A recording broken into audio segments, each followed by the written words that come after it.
Muy buenos días, amigas y amigos internautas, bienvenidos a Utopística, el programa de la Biblioteca Jesús T. Piñero. Utopística, un programa que está orientado fundamentalmente al acercamiento de los problemas fundamentales de nuestro tiempo y además en la búsqueda de soluciones.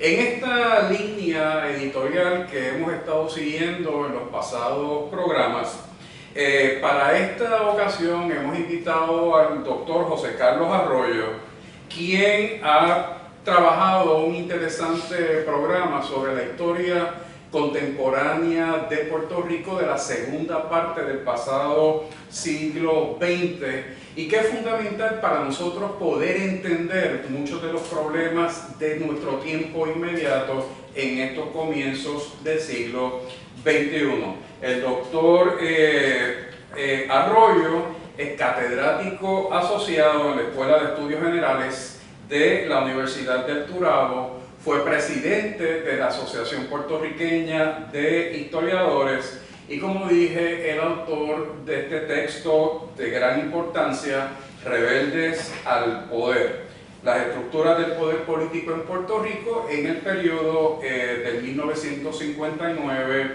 al año 2000. Como de costumbre, en esta ocasión me acompaña el doctor Jaime Parch Macmillan, quien es el director de la colección Jesús T. Piñero.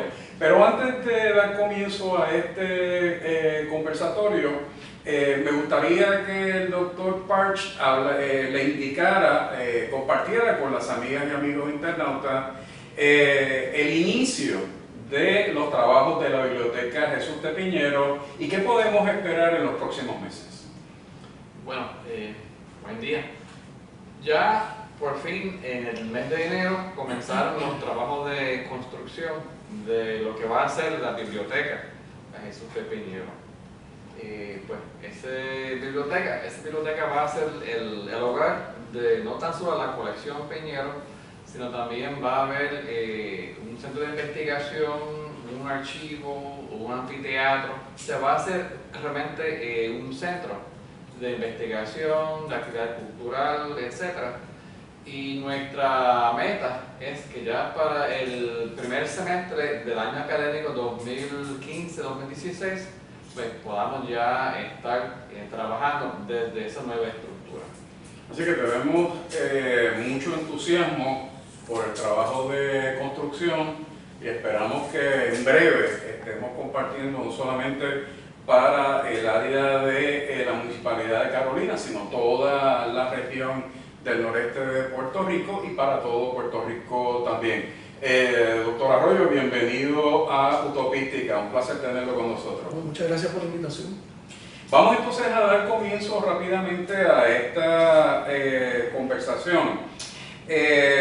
Repito, el título de Rebeldes al Poder ha sido presentado como un análisis de las estructuras del poder político en ese periodo comprendido entre el 1959 y el año 2000.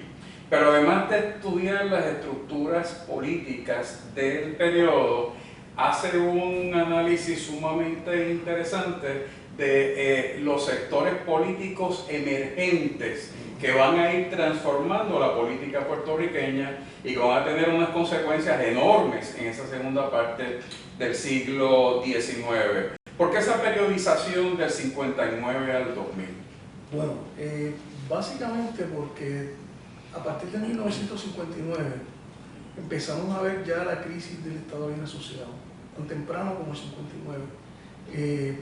Y vemos también la llegada en el Caribe del fenómeno de la Guerra Fría. O sea, la Guerra Fría era un fenómeno global, pero del 59 en adelante, con el triunfo de la Revolución Cubana, pues el Caribe se inserta justo en el centro de esa gran crisis geopolítica. Y pues, Puerto Rico se vio afectado grandemente al ser la colonia más grande que tiene Estados Unidos el equivalente a Gibraltar, ¿no? Al ser el punto de entrada del Caribe, un área que para la geopolítica norteamericana crucial. Así que esos dos puntos van a unirse y crear un verdadero disloque dentro de la política puertorriqueña. Yo creo que hay que poner también en contexto esta periodización que realmente en el caso de Puerto Rico podríamos anticiparla un poco, todavía un poco más, llevándola a fines de la Segunda Guerra Mundial. Porque finalizada la Segunda Guerra Mundial, ya entre el 45 y el 47, estamos en plena Guerra Fría.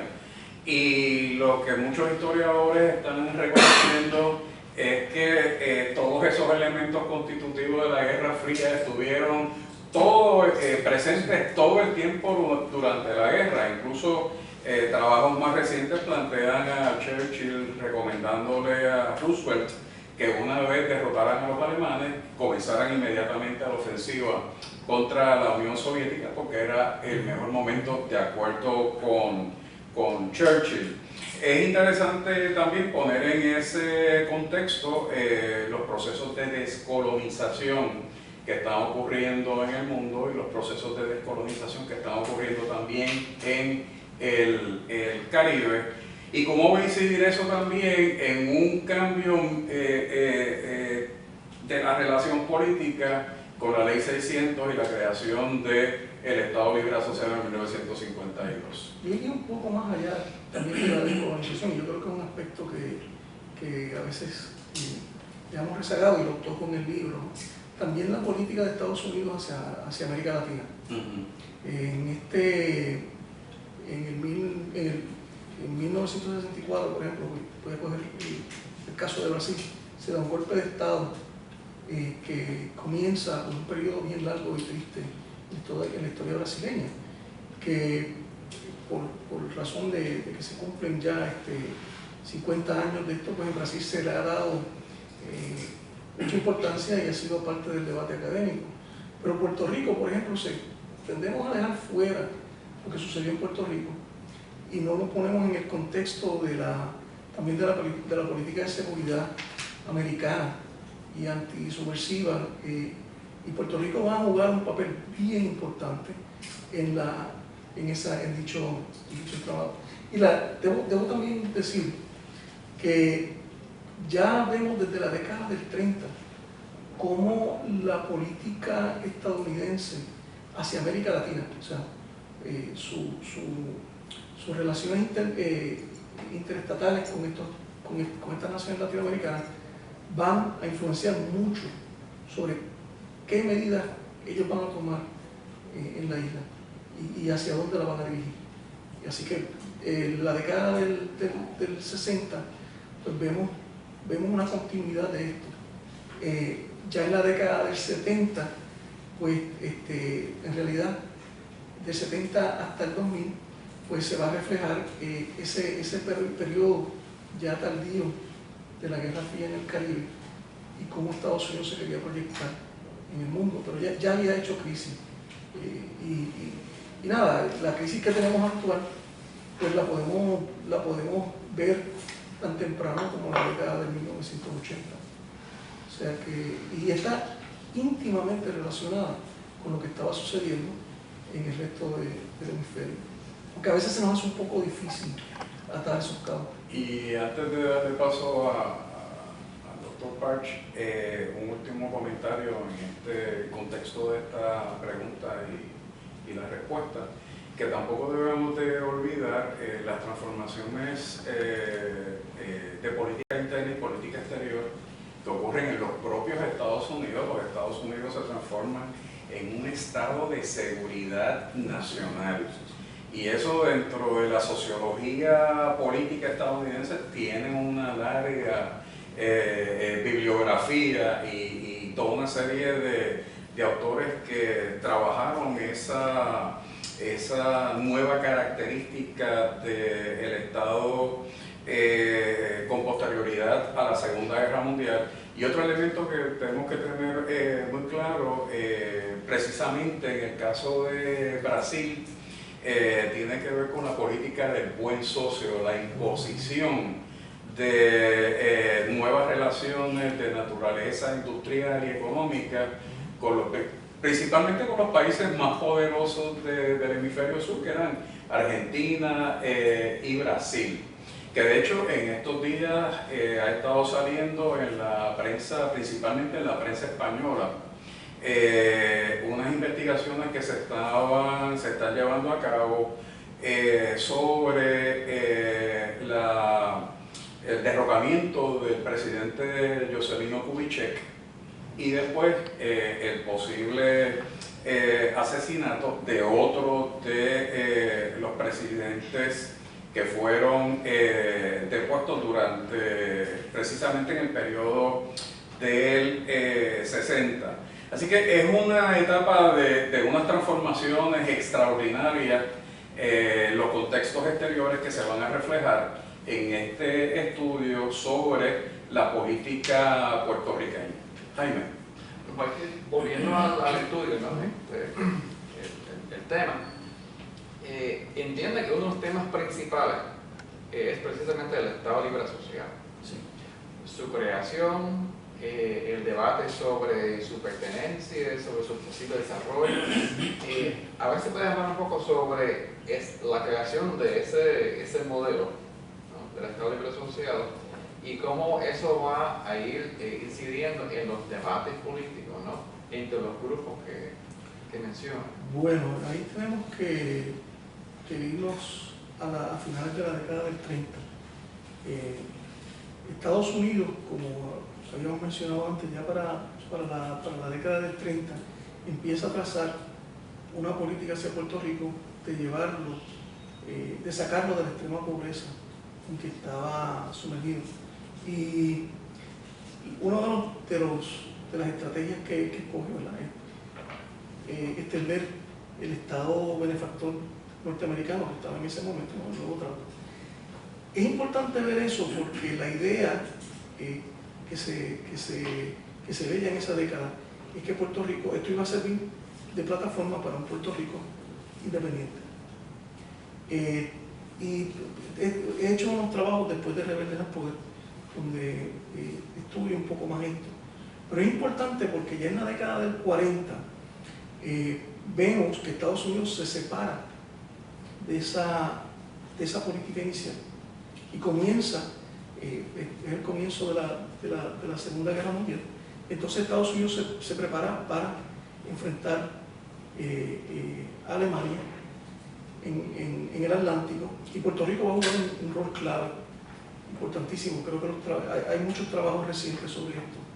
Y ya cuando llegamos a la década del 46, para mediados de la década del 40, ya para el 1946, vemos entonces cómo Estados Unidos se cambia de nuevo sus prioridades, su paradigma, cuando entra en la Guerra Fría.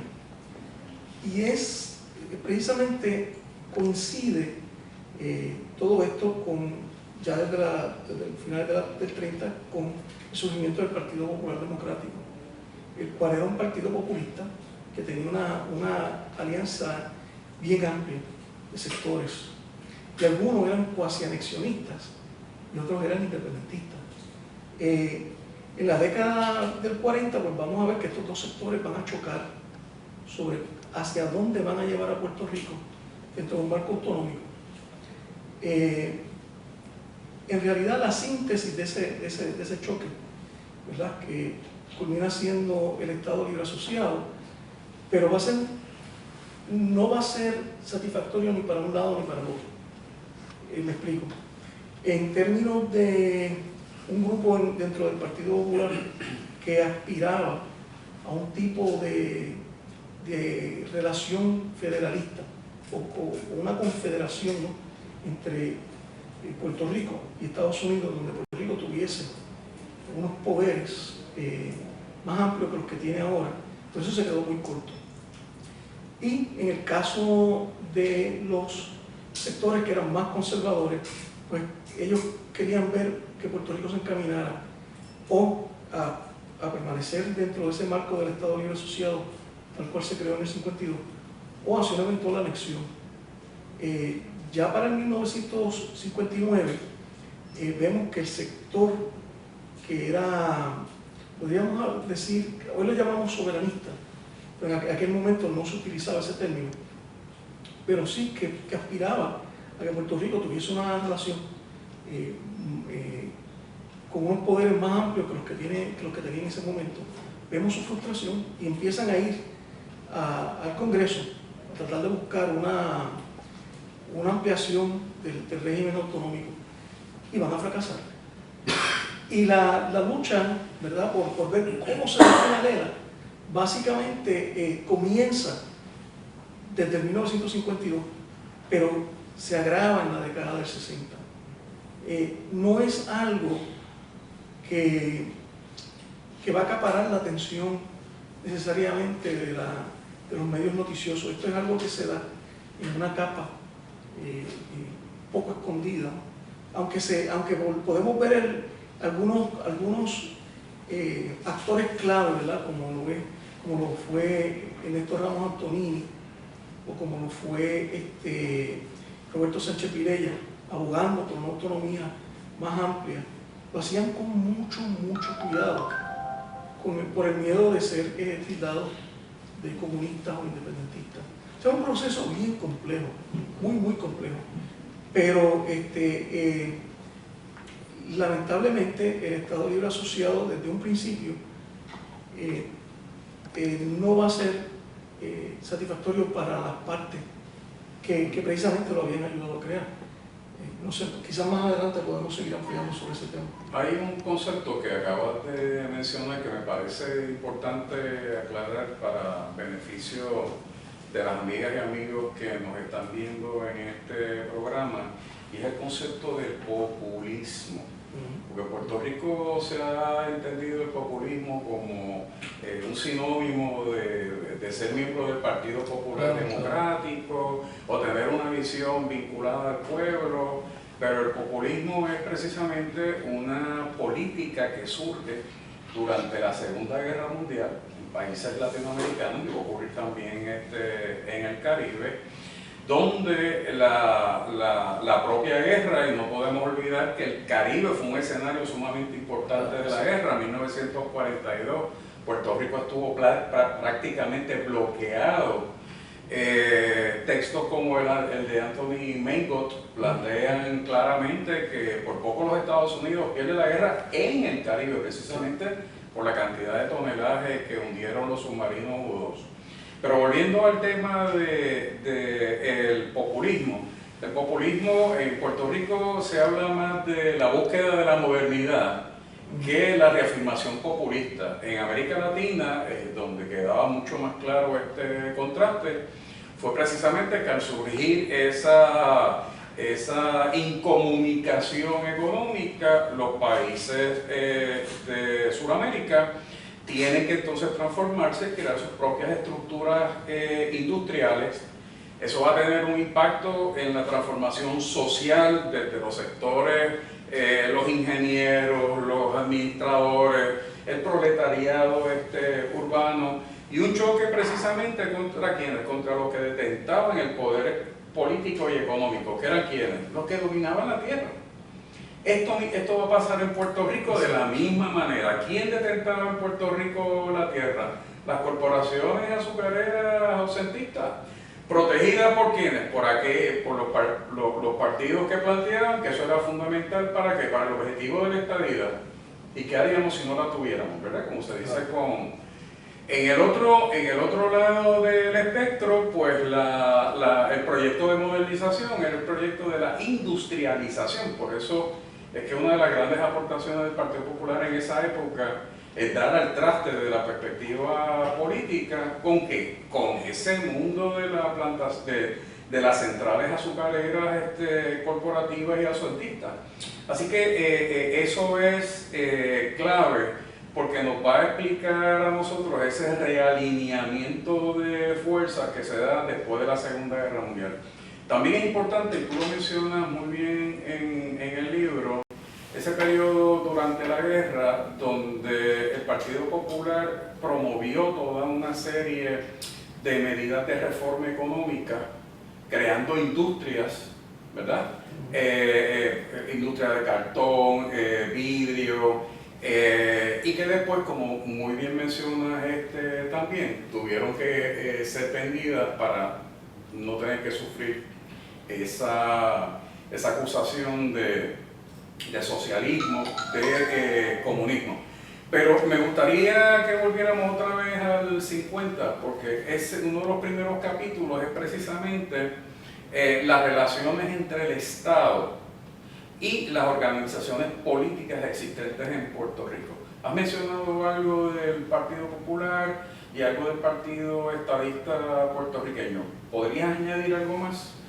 Bueno, sí, hablar del Estado en la década del 50 en Puerto Rico es hablar del Partido Popular.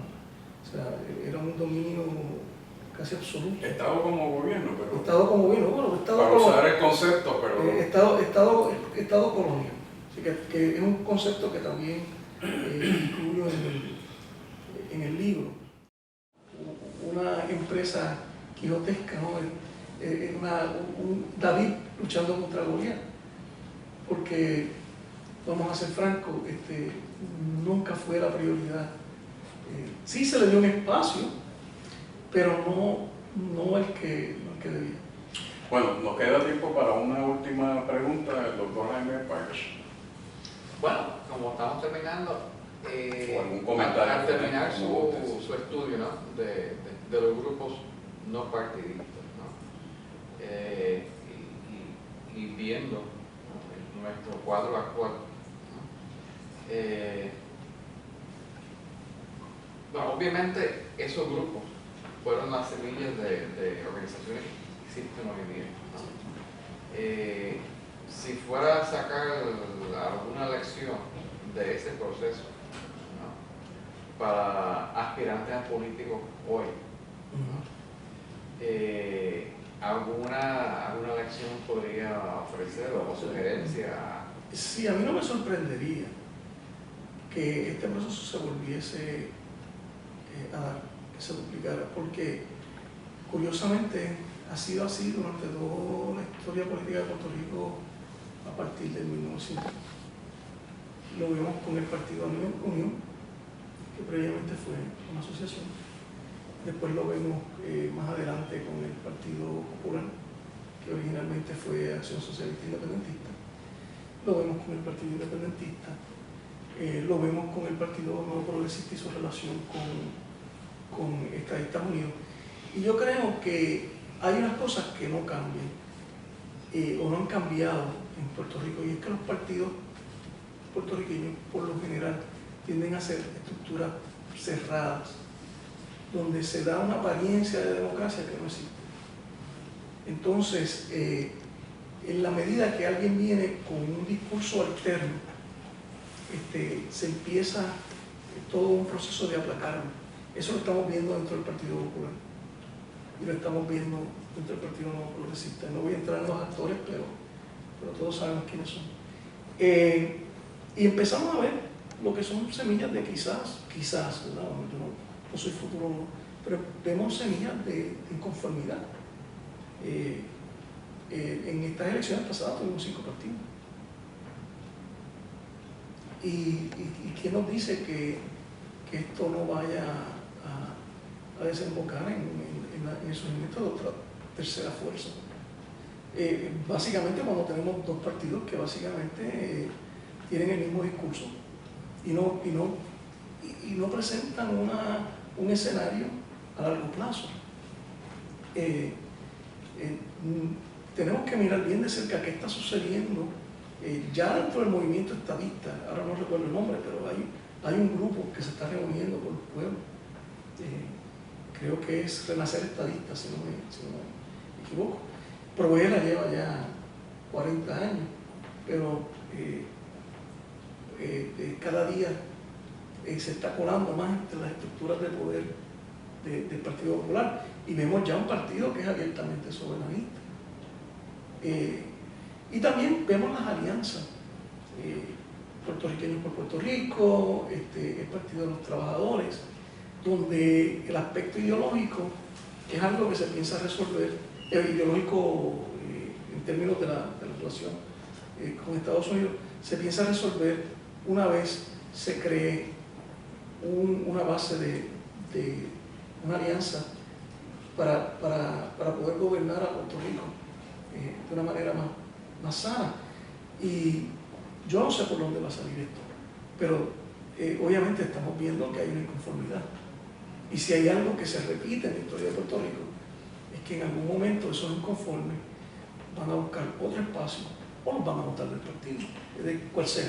Como historiadores nosotros debemos de reconocer, y lo hemos hecho aquí en esta conversación, que cada coyuntura histórica sirve como de plataforma a cambios fundamentales.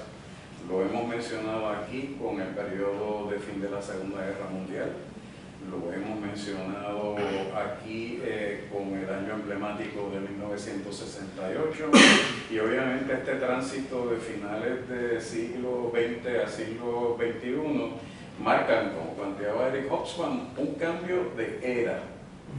O sea, probablemente es uno de los retos más grandes, no solamente que tiene Puerto Rico, los Estados Unidos, sino prácticamente la comunidad internacional. Estamos observando el fin de los estados creados por las independencias de finales del periodo de la guerra, con unos auges extraordinarios y que han terminado en una satrapía desastrosa, como el caso particular de Libia y ahora el caso de Siria. Estamos viendo cómo los estados se han convertido sencillamente en unos sellos de goma de intereses fundamentalmente económicos. Estamos viendo la crisis de los partidos desde Italia hasta los Estados Unidos. Y en el caso estamos viendo también viviendo una revolución tecnológica de primer orden que va a tener unas consecuencias sobre las estructuras de trabajo que sabemos que van a ser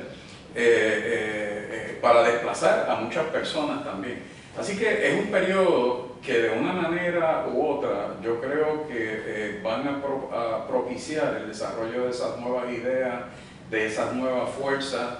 Estamos hablando aquí críticamente de los principales partidos, pero la sociedad civil puertorriqueña lentamente también se va posicionando, partidos alternativos, visiones alternativas. Así que si algo podemos aprender de la historia de nuestro pasado, la segunda parte del siglo XX, es que esos contextos fueron condicionando las transformaciones del país, y obviamente esta no va a ser una excepción. Si me permite un último comentario. Sí. Yo creo que este es un momento bien interesante también en el sentido de todos los puntos que tú tocaste. También en el sentido de la reacción a la globalización. Tomando prestado de Peter Drucker, el pensador alemán, sobre el empresarismo, Drucker mencionaba que el hombre del siglo XXI, todavía, el ser humano, todavía no estaba listo para la globalización. ¿Y qué vamos a hacer, Franco? Aunque estamos hablando de una revolución en los medios de comunicación, todavía nuestro contacto es primordialmente con la gente que tenemos alrededor de nosotros. Entonces, la globalización también implica que ese individuo tiene que abrirse a una falta de definición para convertirse en un ciudadano global, ¿no? Tiene que cambiar su concepto de identidad. Y nosotros no estamos listos todavía para eso. Creo que como los seres humanos no estamos listos. Claro. Y el efecto ha sido que en vez de, como muchos predijeron, ¿no?, que el Estado-Nación iba a decaer, ha resultado completamente lo contrario. Y que la cultura iba a ser absorbida por una cultura internacional, tampoco así. Al contrario, ante ese proceso, los grupos minoritarios han reclamado su espacio. Y lo vemos en España, lo vemos en Inglaterra con el caso de Escocia. Aquí nosotros pues estamos más informados sobre lo que está pasando en Cataluña, pero Escocia se quiere independizar de Inglaterra y creo que este año va a haber un plebiscito del año entrante, ¿no? California, este fin de semana, en el Huffington Post sale un artículo donde se está planteando... Sarah Palin es una líder independentista de Alaska, Sí, aunque usted no lo crea. Y esto es bien curioso, porque lo que voy a mencionar tiene que ver también con la voz de la minoría. En el caso de California, no es que necesariamente se quiera ir de Estados Unidos, es que se quiere fragmentar en 6 partes y que cada una se convierta en estado. ¿Por qué? Porque tenemos 6 subculturas dentro de un estado y los del norte no se ven igual que los del sur y los del centro no se ven igual que los de la costa y están chocando. Entonces, ante una infraestructura gubernamental que no puede con el crecimiento poblacional del estado, estos sectores han dicho que esta es la oportunidad. Vamos a romper este encanto. Y cada uno tiene un poder de accesar al gobierno central y defender sus intereses sin tener que pasar por Sacramento. Hay dos textos que yo creo que son emblemáticos en esta dirección. Con relación a lo que estás planteando, en Puerto Rico estuvo hace unos cuantos años en el Centro de Estudios Avanzados Gregory Yuzdanis. Y el libro de Yuzdanis, La Nación Necesaria, finaliza precisamente con el reconocimiento de la necesidad de la transformación política hacia la federación o la confederación. Los estados nacionales que surgieron en el siglo XX están todos en crisis. Y la salida, según plantea Yuzdanis, y me parece que es una de las alternativas importantes de esta coyuntura, es la confederación.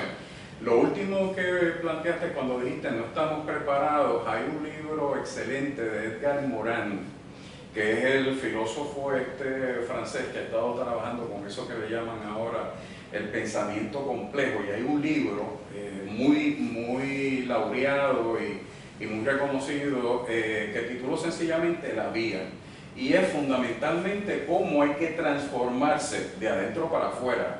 La revolución se transforma de afuera hacia adentro, y aquí lo que está planteando es en la otra dirección. Pero creo que ya todas esas tendencias en este periodo de transición se pueden observar. Pero como periodo de transición podemos decir, esto comenzó más o menos a finales en la década del 80, pero no sabemos cuánto tiempo va a durar. Esto es otro tema interesantísimo. Yo creo que quizás en algún momento debemos de trabajar y elaborar un poco más estos conceptos y lo que representan para el presente, pero el tiempo se nos ha esfumado en esta ocasión. Le agradecemos al doctor José Carlos Arroyo por haber compartido con nosotros este programa, al doctor Jaime Parch por nuevamente ser el anfitrión de Autopística aquí en la colección Jesús T. Piñero, además también para nuestro director técnico, el profesor Radamés Barreto, quien siempre nos acompaña en la grabación. Amigas y amigos internautas, solamente nos resta invitarlos a que nos envíen sus recomendaciones sobre el programa al enlace que aparece en pantalla, y además para invitarlos a que nos acompañen la próxima semana. Que tengan muy buen día.